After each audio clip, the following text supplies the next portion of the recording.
نماز وہ پڑھو جو قبول ہو جائے، اور نماز قبول وہ ہوگی جو سنت کے مطابق ہوگی جو رسول اللہ صلی اللہ علیہ وسلم نے پڑھی۔ صلو کما رأیتمونی اصلی، صحیح بخاری کی روایت ہے، نماز اس طرح پڑھو جس طرح مجھے پڑھتے دیکھا ہے۔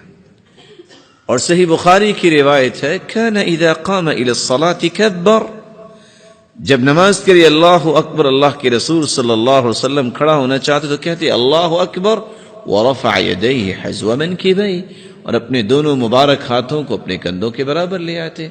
وَإِذَا كَبَّرَ لِلرُّكُوعِ، جب رکوع کے لیے اللہ اکبر کہتے رفع یدیہ حذو منکبیہ، اپنے دونوں ہاتھوں کو کندھوں کے برابر لے جاتے۔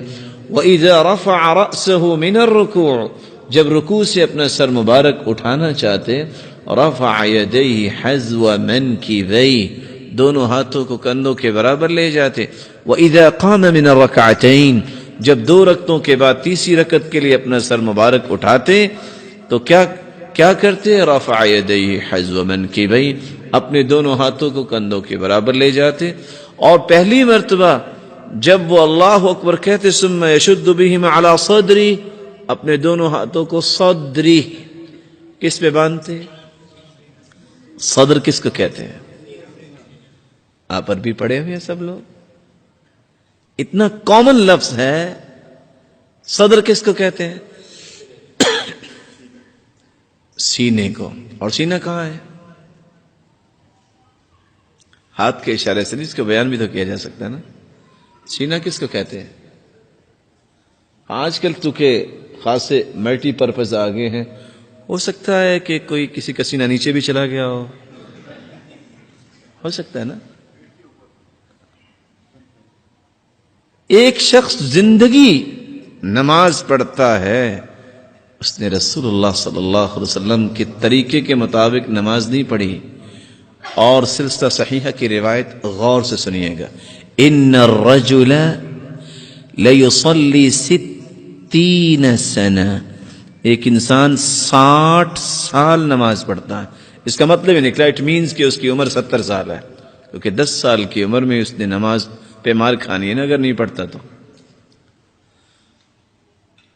قیامت کا دن ہوگا وَلَا يُقْبَلُ مِنْهُ صَلَاةٌ، 60 سال نماز پڑھی لیکن قیامت کے دن ایک بھی نماز اس کی قبول نہیں ہوگی۔ بڑی خوفناک بات ہے۔ کیا ہوگا؟ کیا اس نے وضو نہیں کیا؟ لا صلاة لمن لم يقرأ بفاتحة الكتاب، سورة الفاتحہ جو نہیں پڑھتا اس کی بھی نماز نہیں ہوتی۔ کیا اس نے سورة الفاتحہ نہیں پڑھی؟ کیا وہ نماز میں کھڑا ہو گیا اللہ کے علاوہ کسی اور کا نام لیا؟ نہیں، وہاں لفظ کیا ہے؟ لعلہ یتم الرکوع ولا یتم السجود ویتم السجود ولا یتم الرکوع، شاید کہ اس نے رکوع صحیح کیا سجدہ صحیح نہیں کیا، سجدہ صحیح کیا تو رکوع صحیح نہیں کیا۔ کیا بنے گا اس انسان کا؟ رسول اللہ صلی اللہ علیہ وسلم کے طریقے کے مطابق نہیں۔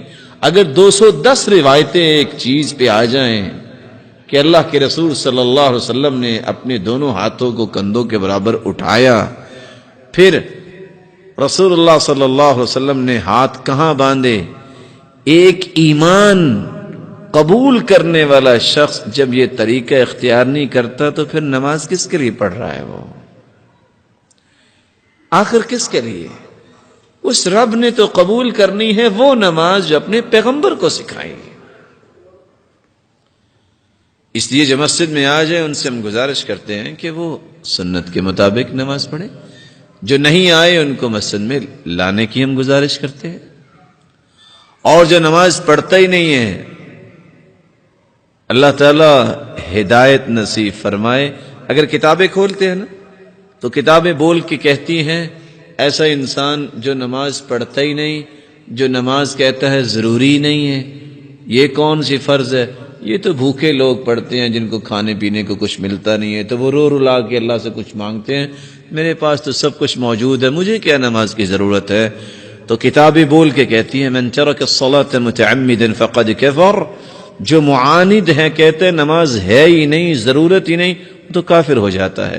اور ایسا انسان اگر بغیر توبہ کے مر جائے تو ایسے انسان کے بارے میں کتابیں کیا کہتی ہیں؟ لا یغسل، اس کا غسل کی ضرورت نہیں ہے، ولا یکفن، اس کو کفن کی بھی ضرورت نہیں ہے، ولا یصلی علیہ، اس کا جنازہ پڑھنے کی بھی ضرورت نہیں ہے، ولا یدعى له بالمغفرہ، اس کے بخشش کی دعا کی بھی ضرورت نہیں ہے، ولا یدفن فی مقابر المسلمین، مسلمانوں کے قبرستان میں بھی اس کو دفن کرنے کی ضرورت نہیں ہے۔ اور رسول اللہ صلی اللہ علیہ وسلم نے فرمایا من صلی العشاء فی جماعت کان کقیام نصف لیلہ ومن صلی العشاء والفجر فی جماعت کان کقیام لیلہ، آسانی اتنی ہے، عشاء کی نماز کو باجماعت پڑھ لے، آدھی رات کی تہجد اس کے نامہ اعمال میں لکھ دی جاتی ہے، اور جو صبح کی نماز پڑھ لے اس کو اجر و ثواب تہجد کا بھی مل جاتا ہے۔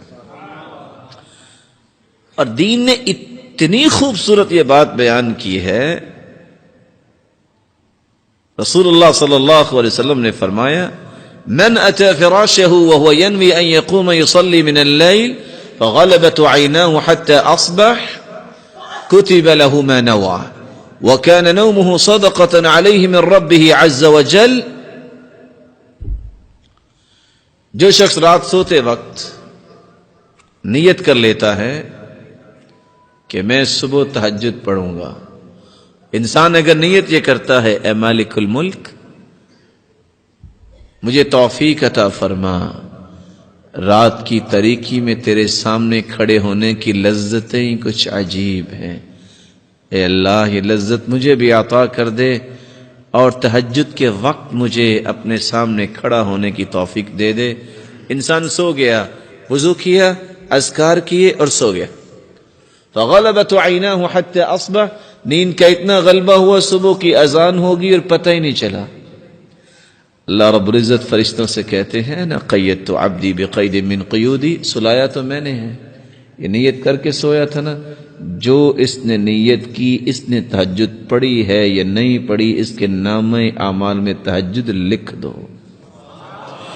وَكَانَ نَوْمُهُ صَدَقَةً عَلَيْهِ مِنْ رَبِّهِ عَزَّ وَجَلَّ، رات کی تاریکی میں لوگ صدقہ کرتے رہے، یہ تو سویا رہا، اس کی 4 یا 6 گھنٹے نیند کو ہی صدقہ بنا کے اس کے نامہ اعمال میں لکھتا، اللہ وہ بھی ضائع نہیں کرتا۔ وَمَنْ صَلَّى الْفَجْرَ فِي جَمَاعَةٍ فَهُوَ فِي ذِمَّةِ اللَّهِ فَلَا تُغْفِرُ ذِمَّةَ اللَّهِ، جو فجر کی نماز با جماعت پڑھتا ہے وہ اللہ کی امانت و ضمانت میں چلا جاتا ہے۔ لوگوں اپنے ہاتھوں سے اپنے خود بخود اللہ کی ضمانت کو نہ توڑا کرو، فجر کی نماز با جماعت پڑھا کرو۔ ومن صلى الفجر في جماعة ثم قعد يذكر الله عز وجل حتى تطلع الشمس ثم صلى ركعتين كانت له كأجر حجة وعمرة تامة